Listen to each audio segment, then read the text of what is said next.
It's very common that when I meet new people, I get asked the question, what are you?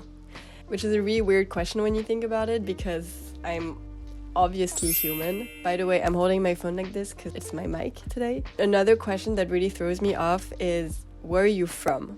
Because that just throws me into like a whole identity crisis, and I always have to explain why I speak French and why I don't speak Chinese despite living in China for 10 years. More than 10 years.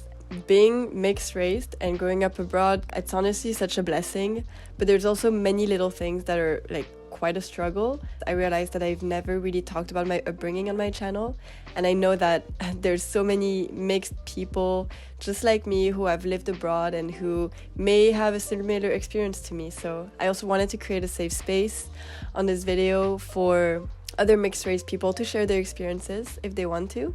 So first of all, let's answer the question, what am I? A less problematic way of phrasing it would be, what are my origins or what's my ethnicity? My dad is Chinese and he was born in Anhui, and my mom is French, born in Paris. And they met when my mom was working and traveling in China, in Beijing more precisely. And then they went back to France. That's when my mom gave birth to my brother and me.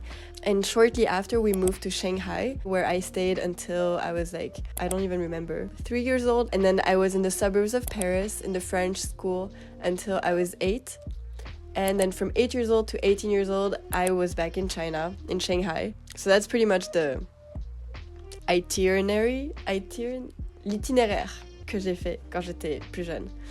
And my name is not Romy, some of you may know that, but it's Romane Young, so that's my full name. En fait, mon nom complet c'est Romane Louise Aurélie Young.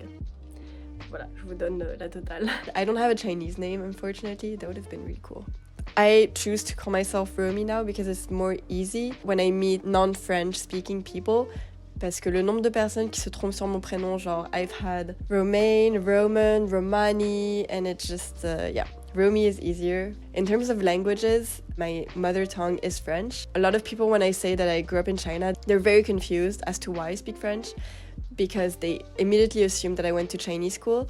Fair assumption. I went to French school, I speak French at home. My dad, who is Chinese, speaks French to me. He also wasn't home much, so I never really got to practice my Chinese.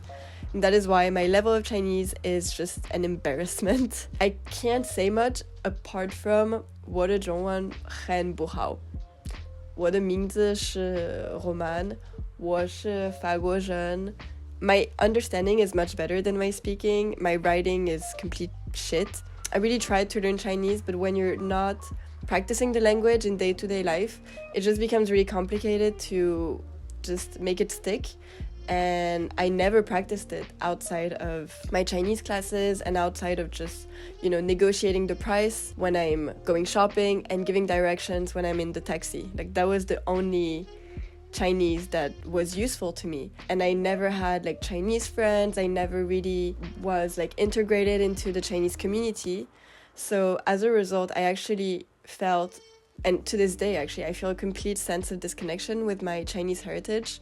So one of the main struggles of being mixed race, I don't feel like I belong to any community. I don't feel like I belong to the Chinese community, and I don't fully feel integrated in the French community either.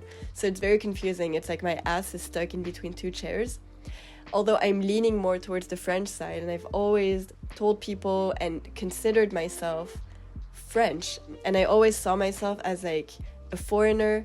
All the other people in my school, I just felt like a French kid living in China, And when I was in China, I always felt like France was my home.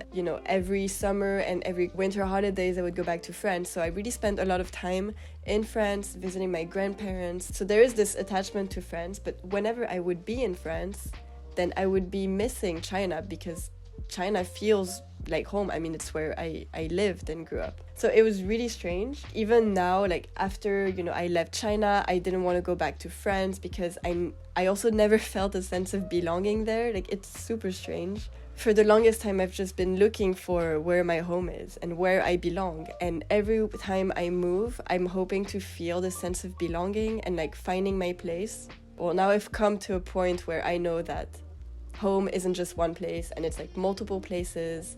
It's the people I'm with, it's the, whether I feel home within myself and all that stuff.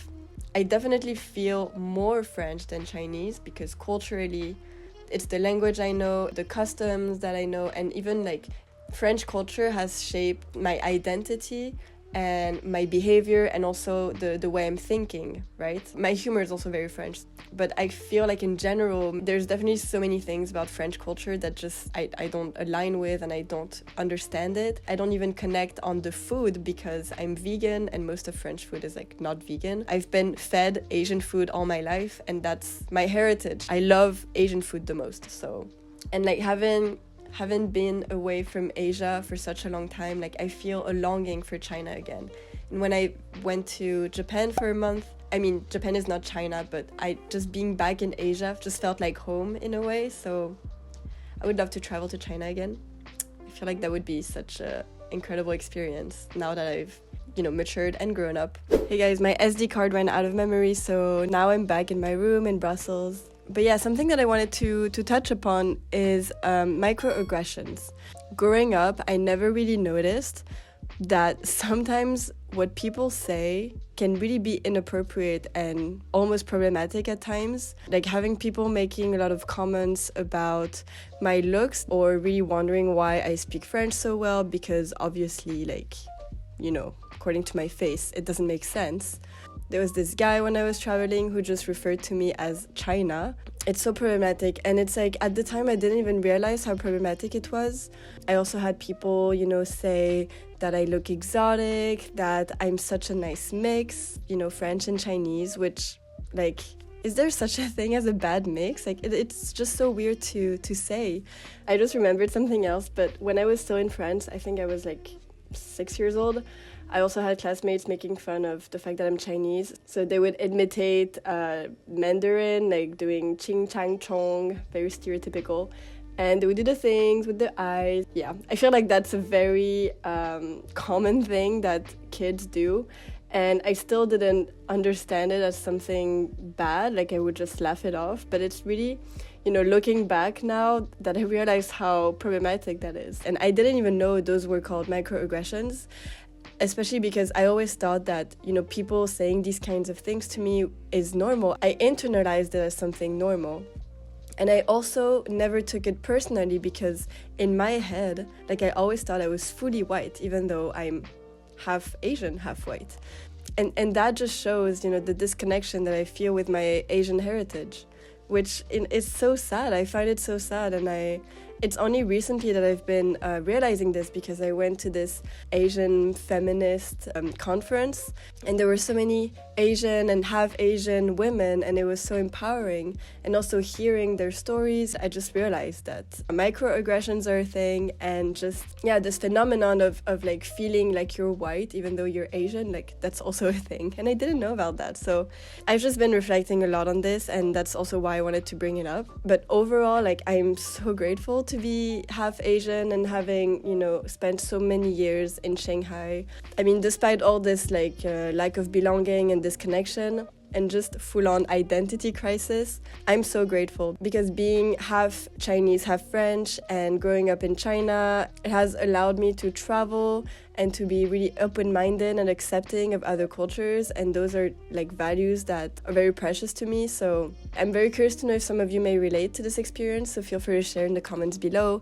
And for those of you who have followed me for a while, I hope this helps get to know me a little bit better because it is a huge part of my identity, and it also provides like more context to my channel and for my videos. Thank you so much for watching, and I'll see you in the next video.